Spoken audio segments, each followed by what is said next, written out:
नमस्कार दोस्तों, कैसे हो आप? प्रणाम। तो आज एक प्रसंग सुनाता हूँ।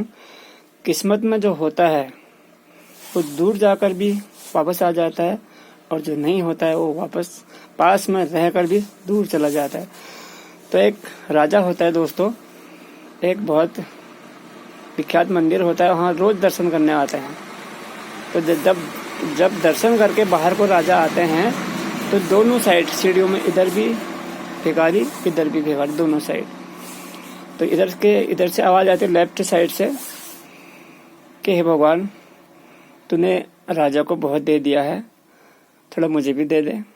तो राजा सुनता है, फिर आगे बढ़ता है तो दूसरी तरफ से आवाज आती है, हे राजन। सिर्फ राजा से कहता है वो, राजन भगवान ने आपको बहुत दिया है, कुछ मुझे भी दे दीजिए। तो ये प्रतिक्रिया चलती रहती है।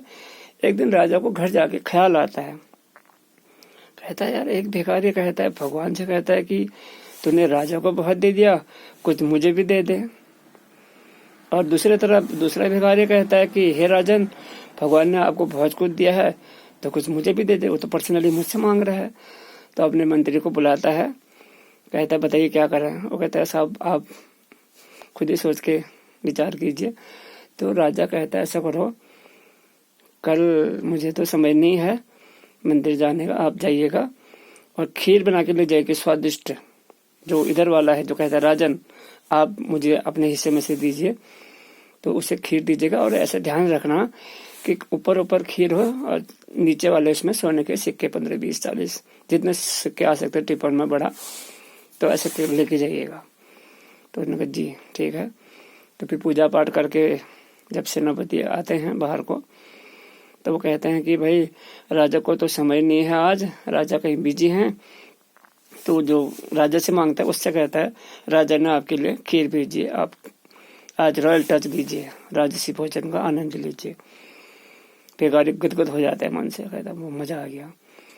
फिर वो चले जाते हैं तो दूसरे से कहता है, देख तू भगवान से मांगता था और मैंने राजा से मांगा, अब देख मैं खीर खा रहा हूँ, राजसी रॉयल टच, राजसी भोग। ऐसे करके बहुत प्यार से खाता है। खाते खाते उसे लगता है कि थोड़ा इसको भी दे दे, चला पता तो चले टेस्ट कैसा है। तो कहता ला भाई थोड़ा बचा है, तू भी आनंद ले, क्या याद करेगा, खाली भगवान से मांगता था, हमने राजा से मांगे, राजा ने हमको दिया। तो कहता दे दे फिर यार। अब वो खाता है, फिर जैसे पीता है तो नीचे देखता है सोने के सिक्के। वो कहता है हे भगवान, तेरी माया परम्पार है। चुपचाप चला जाता है। उसके बाद कभी आता नहीं है भीख मांगने। एक दिन आता है अच्छे कपड़े करके भगवान का क्या करने, शुक्रिया अदा करने उसकी, कह के हे भगवान, आपने राजा के माध्यम से ही मुझे सब कुछ दिला दिया। तो जब राजा को पता चलता है इस बात का कि जो भिखारी को मैंने दिया था वो तो आज भी भीख मांग रहा है, और जो दूसरा वाला था वो माला माल हो गया, तब वो आता है, तब वो कहता है उस भिखारी से, कहता भाई आपने मुझसे मांगा, मैंने तो दिया, खीर भी था, सोने के सिक्के भी थे, लेकिन आपके भाग्य में था जो नहीं, और जिसके भाग्य में था आपने खुद उनको दे दिया। तो फिर वो कहता है कि भगवान सबका ध्यान रखता है, भगवान के मर्जी से एक पत्ता भी नहीं हिलता। आपने मुझसे मांगा, मैंने बरोबर दिया, लेकिन आपकी किस्मत में था ही नहीं, और जिसकी किस्मत में था वो देखिए मालामाल हो गए।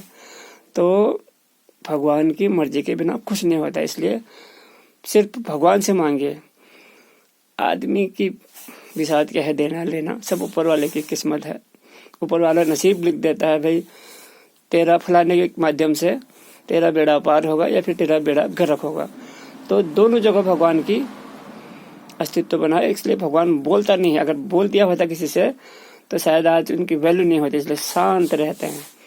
चोर भी जाते हैं मंदिर में, कहते हैं भगवान मैं चोरी करने जा रहा हूँ, मुझे सफलता देना, और भगवान खामोश चुपचाप पिन ड्रॉप साइलेंट। अगर वो सक्सेस हो जाता है तो भगवान की बल्ले बल्ले, अगर पकड़ा जाता है तो भगवान ने कोई प्रॉमिस तो किया नहीं है, तब भी विजय है। इसलिए खामोश रहना है, मांगना है तो सिर्फ भगवान से मांगना है, किसी बंदे से क्या मांगे हम। ठीक है, थैंक्स। छोटी सी कहानी है, अच्छा लगेगा लाइक शेयर कर देना। Thank you, good night, have a sweet dream.